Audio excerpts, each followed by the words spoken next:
প্রতিটি খুনি মনে করে তার কাছে পৌঁছানো পুলিশের জন্য অসম্ভব। কিন্তু সত্য হল, ষড়যন্ত্র এবং প্রস্তুতি যতই হোক না কেন, পুলিশ শেষ পর্যন্ত খুনির কাছে পৌঁছে যায়। আজকের এই রিয়েল মার্ডার মিস্ট্রি সেই অপরাধীর যে জেল থেকে নিজেকে নিখুঁত অপরাধী বলে মনে করত। তিনি হত্যার এমন একটি স্ক্রিপ্ট তৈরি করেছিলেন যাতে পুলিশকে জড়িয়ে পড়তে হয়েছিল এবং পুলিশ জড়িয়েও পড়েছিল। কিন্তু হঠাৎ পাওয়া একটি ছোট্ট সূত্র এই হত্যাকাণ্ডের রহস্যকে উন্মোচন করে একটি বিস্ময়কর ধাঁধায় পরিণত করে। এই গল্পের শুরু দেশের রাজধানী দিল্লি থেকে। দিল্লির দক্ষিণ অঞ্চল অত্যন্ত সমৃদ্ধ বলে বিবেচিত হয়। তখন শীতকাল চলছিল, তবে তেমন ঠান্ডা ছিল না যেমন দিল্লিতে হয়। তারিখ ছিল ২৭শে ফেব্রুয়ারি ২০১৯ সাল। দুপুরের সময় ছিল প্রায় ৩:৪০।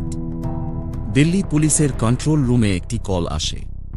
কলকারী ব্যক্তি জানিয়েছিলেন যে দিল্লির সরিতা বিহারের কাছে রেল লাইনের পাশে একটি বস্তায় একজন মেয়ের মৃতদেহ পাওয়া গেছে। তখনই তথ্য প্রাপ্তির পরে সিনিয়র অধিকারী থেকে পুলিশ ঠিকানা পেয়ে ঘটনাস্থলে যায়। এমনকি যখন অন্ধকার হত্যা মামলায় কোনো মৃত্যুর দেহের শনাক্ত করা কঠিন, এই কেসটি আলাদা ছিল। সাধারণভাবে পুলিশ যে কোনো মৃত্যুর দেহের শনাক্ত করার জন্য প্রথমে তার পোশাক পরীক্ষা করে। শনাক্তকরণের জন্য শরীরে শনাক্তকরণ করা হয়। মহিলা পুলিশ অধিকারীরা মৃতের দেহ পরীক্ষা করলেন। তখন তার জিন্স থেকে একটি চিঠি এবং একটি মোবাইল ফোন উদ্ধার করেন। এখন পুলিশের জন্য এটি অদ্ভুত ছিল, তবে শনাক্ত করা হয়েছিল। পুলিশ চিঠি এবং ফোনটি সংরক্ষণ করে তারপর মৃতের দেহটি পোস্টমর্টেমের জন্য প্রেরণ করা হয়। এখন পুলিশ চিঠিটি পড়তে পারে, যেখানে মেয়েটি তার হত্যায় সন্দেহ জ্ঞাপন করেছিল এবং কাতিলের ঠিকানা উল্লেখ করেছিলেন।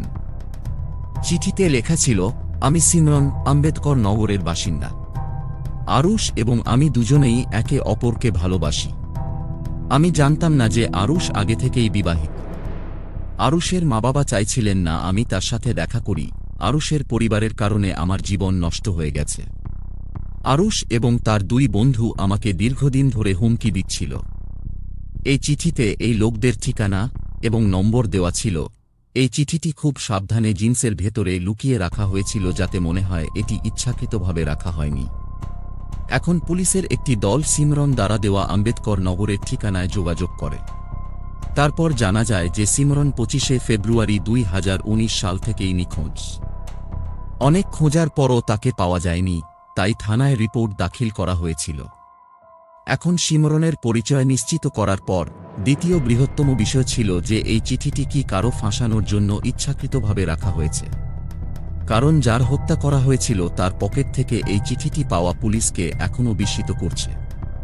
তাই পুলিশ সিমরনের বাবাকে তার হাতের লেখা চিহ্নিত করতে বলেছে। সিমরনের বাবা চিঠিটি দেখেই কাঁদতে লাগলেন।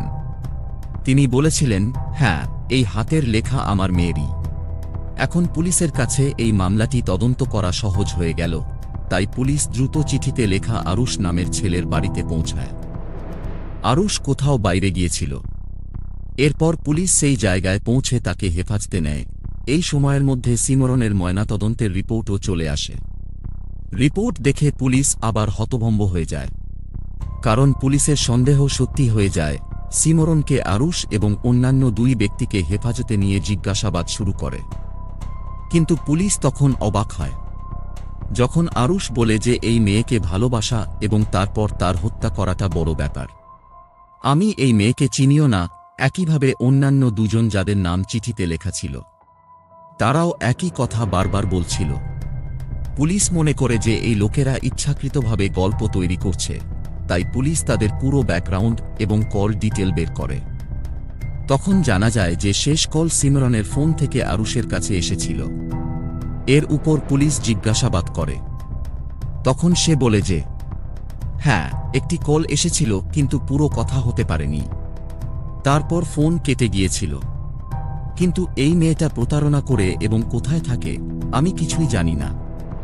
বেশ কয়েক ঘন্টার জিজ্ঞাসাবাদের পর পুলিশ সিমরন এবং আরুষের গত কয়েক মাসের কল ডিটেল বের করে। সেখানে চেক করলে এই কথা সত্যি বলে প্রমাণিত হয়, কারণ এর আগে কখনো দুজনের মধ্যে কথা হয়নি। এইভাবে পুলিশের তদন্ত আবার সেখানেই পৌঁছে যায় যেখান থেকে শুরু হয়েছিল। এখন পুলিশের দল যেখানে সিমরনের মৃতদেহ পাওয়া গিয়েছিল তার আশেপাশের রাস্তার সিসিটিভি ফুটেজ পরীক্ষা করে এই সময় একটি বড় সুরাক পাওয়া যায়। সিসিটিভিতে একটি হোন্ডা সিটি গাড়ি দেখা যায়। এই গাড়ির সম্পর্কে খোঁজ নেওয়া হলে জানা যায় যে এই গাড়িটি পুরো দিনের জন্য ভাড়ায় বুক করা হয়েছিল। পুলিশ এখন সেই গাড়ি বুক করা ব্যক্তির সন্ধানে তল্লাশি করে, কিন্তু কোনো নির্দিষ্ট সূত্র খুঁজে পাওয়া যায়নি। এই সময়ের মধ্যে পুলিশ সিমরনের 24 এবং 25 ফেব্রুয়ারির কল বিবরণও বের করেছে, যার মধ্যে একটি নম্বর পাওয়া গেছে যেখানে সিমরনের আগে কখনো কথা হয়নি এবং উভয় ফোনের অবস্থান ছিল সরিতা বিহারে, কিন্তু সেই নম্বর ছিল উত্তরপ্রদেশের মুজাফফরনগরের, এবং যে ঠিকানা এবং নামে সেই সিম কার্ড কেনা হয়েছিল তা জাল বলে প্রমাণিত হয়েছে। আশ্চর্যের বিষয় হল যে সেই নম্বর থেকে শুধুমাত্র সিমরনকেই কল করা হয়েছিল। এছাড়াও সেই নম্বর থেকে অন্য কাউকে কল করা হয়নি। সিমরনের বাবাও ক্রমাগত জানার চেষ্টা করছিলেন যে যদি তার মেয়ে কারো প্রেমে পড়ে থাকে তাহলে কিছু না কিছু সে কোথাও লিখেছেই। সিমরনের বাবা একটি ডায়েরিতে দুটি শব্দ লেখা পেয়েছেন। প্রথম শব্দ ছিল প্রসাদ এবং দ্বিতীয় শব্দ ছিল চাকরি, এবং একটি মোবাইল নম্বরও লেখা ছিল। এই নম্বরে সিমরনের বাবা কল করে জিজ্ঞেস করেন যে তার মেয়ে কি কখনো চাকরির জন্য ফোন করেছিল। উত্তরে হ্যাঁ, আমি সিমরনকে চিনি বলে জানানো হয়। কিন্তু প্রথমবার ফোন আসার সাথে সাথে ব্যক্তির কণ্ঠস্বর থেমে থেমে আসায় সিমরনের বাবার সন্দেহ হয় এবং তিনি সেই নম্বর এবং প্রসাদের বিষয়ে পুলিশকে জানান। পুলিশ সেই নম্বর তদন্ত করে জানতে পারে যে ঘটনার 20 দিন আগেই সেই নম্বর থেকে সিমরনের সাথে কথা বলা হয়েছিল। এখন সেই নম্বরও সন্দেহের দায়রে চলে আসে, তাই পুলিশ কোনো বড় সূত্র না পেলেও এটিও তদন্ত করতে শুরু করে এবং তারা সেই নম্বরের অবস্থান বের করে, বিশেষ করে ঘটনার দিনের। তখন জানা যায় যে এই নম্বর এবং সিমরনের নম্বর একই অবস্থানে ছিল যেখানে সিমরনের হত্যা হয়েছিল। এখন পুলিশ তার বিবরণ বের করে তাকে হেফাজতে নেয়। প্রথমে সে বেশ কিছুক্ষণ ধরে এদিয়ে ঢেলিয়ে কথা বলে। এই সময়ের মধ্যে পুলিশ গাড়ি ভাড়া নেওয়ার ব্যক্তির তথ্য পেয়ে যায় এবং তাকেও হেফাজতে নেওয়ার পর পুরো মামলা উন্মোচিত হয়ে যায়। এরপর যে গল্প বেরিয়ে আসে তাতে স্পষ্ট হয় যে এই পুরো ঘটনায় সিমরনের বা আরুষের চিঠিতে উল্লেখিত ব্যক্তির কোনো সম্পর্ক ছিল না। আসল গল্প ছিল অন্যরকম। যার নাম সিমরনের ডায়েরিতে প্রসাদ লেখা ছিল, তার পূর্ণ নাম ছিল দীনেশ প্রসাদ। ঘটনার অনেক মাস আগেই চুরির একটি মামলায় তাকে তিহার জেল হাজতে পাঠানো হয়েছিল। যে জেলে দীনেশ বন্দী ছিল সেখানেই খুনের অভিযুক্ত ধনঞ্জয় এবং বুড়াদি সঙ্গে ছিল। জেলের ভেতরে দীনেশ এবং ধনঞ্জয়ের ভালো বন্ধুত্ব হয়ে ওঠে। ঘটনার 2 মাস আগেই ধনঞ্জয় এবং দীনেশকে জামিনে মুক্তি দেওয়া হয়েছিল, যখন বান্টি এখনও জেলখানায় ছিল। এমন পরিস্থিতিতে জেল থেকে বেরিয়ে আসার পর দুজনে একসাথে থাকতে শুরু করে এবং ষড়যন্ত্র রচনা শুরু করে। এই দুজন ভাবল যে বান্টির ভাই আরুষকে খুনের মামলায় ফাঁসিয়ে দিলে সে জেলে চলে যাবে। এরপর তার 200 একর খালি জমি দখল করে নেবে। জমি দখল এবং আইনি জটিলতায় তাদের সাহায্য করার জন্য সৌরভ ভারদ্বাজ নামে এক যুবকও রাজি হয়ে যায়। এখন এই 3 জন মিলে এই পুরো ষড়যন্ত্রটি কার্যকর করার এবং পুলিশ তাদের কাছে পৌঁছাতে না পারে এমনভাবে পরিকল্পনা করতে শুরু করে। দীনেশ এবং ধনঞ্জয় জেলের শাস্তি ভোগ করেছিলেন, তাই তারা জানতেন যে পুলিশ মোবাইলের মাধ্যমে তাদের কাছে পৌঁছাতে পারে। তাই তারা উত্তরপ্রদেশের মুজাফফরনগর গিয়ে নতুন ফোন এবং জাল সিম কার্ড কিনে নেয় এবং সেই নম্বর থেকে কারো সাথে কথা বলে না। এখন তাদের সামনে একটি চ্যালেঞ্জ ছিল, অর্থাৎ কাউকে হত্যা করে সেই অপরাধের জন্য ফাঁসিয়ে দেওয়া।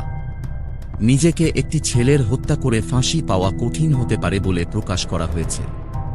তাই দীনেশ প্ল্যান করেছেন যে তিনি তার বন্ধুকে তার জালে ফাঁসাবেন। এখন দীনেশ তার বন্ধুর মাধ্যমে সিমরনের সাথে যোগাযোগ করলেন। তিনি তাকে চাকরির দেওয়ার নামে সরিতায় এসে তার সাথে আলাপ করতে বলেন। এখন চাকরির খোঁজে বেকার সিমরন সেখানে যায়। সৌরভ, ধনঞ্জয় এবং দীনেশ ইতিমধ্যেই স্থানে ছিলেন। এখন তারা সিমরনকে একটি ফ্ল্যাটে নিয়ে যায় এবং তার বিরুদ্ধে জোর জবরদস্তি করে তাকে বন্দী বানিয়ে তাকে মেরে ফেলার হুমকি দেয়। তারা তার সাথে গ্যাং রেপের হুমকি দিয়ে আরুষের নামে একটি চিঠি লিখিয়ে নেয়। সিমরন চিঠি লিখে দিলেই সৌরভ, ধনঞ্জয় এবং দীনেশ তাকে গ্যাং রেপ করে এবং তার গলা টিপে হত্যা করে। এরপর তারা রহিম উদ্দিন এবং চন্দ্রকেশের মতো ছোট অপরাধীদের সঙ্গে যোগাযোগ করে। পরবর্তীতে রহিমউদ্দিন এবং চন্দ্রকেশ সিমরনের লাশকে একটি বড়িতে রেখে রেল লাইনের পাশে রাতে ফেলে দেয়। সিমরনের হাতে লেখা চিঠিটি তার জিন্সের পকেটে রেখে দেওয়া হয়। তার মোবাইল ফোনটিও তার সাথে রেখে দেওয়া হয়, যাতে কোনো সূত্র না পাওয়া যায়। এছাড়াও সিমরনের পারস এবং জাল ঠিকানায় কেনা সিম কার্ড ও ফোনটিতে রেখে দেওয়া হয়, যাতে পুলিশ কখনোই তার সাথে যুক্ত কোনো প্রমাণ খুঁজে না পায়। এখন তিনজনেই অপেক্ষা করছিল আরুষ কখন গ্রেপ্তার হয়ে জেলে যাবে এবং তারা তার জমি দখল করে 3 ভাগ করে নেবে। কিন্তু তার আগেই এই নিখুঁত খুনের রহস্যের আবরণ উন্মোচিত হয়ে যায় এবং এইভাবে দিল্লি পুলিশ 4 মার্চ 2019 সালে খুনের রহস্য উন্মোচন করে। আজকের গল্প এখানেই শেষ হচ্ছে। যদি আপনাদের আমাদের এই পরিশ্রম একটুও পছন্দ হয়ে থাকে তাহলে এই ভিডিওটি লাইক করে শেয়ার করুন। যদি আপনি এখনও বাংলা ক্রাইম স্টোরি চ্যানেলটি সাবস্ক্রাইব না করে থাকেন তাহলে দ্রুত চ্যানেলটি সাবস্ক্রাইব করে বেল আইকনটিও চাপুন। আমরা আবার নতুন একটি ভিডিও নিয়ে দেখা করব।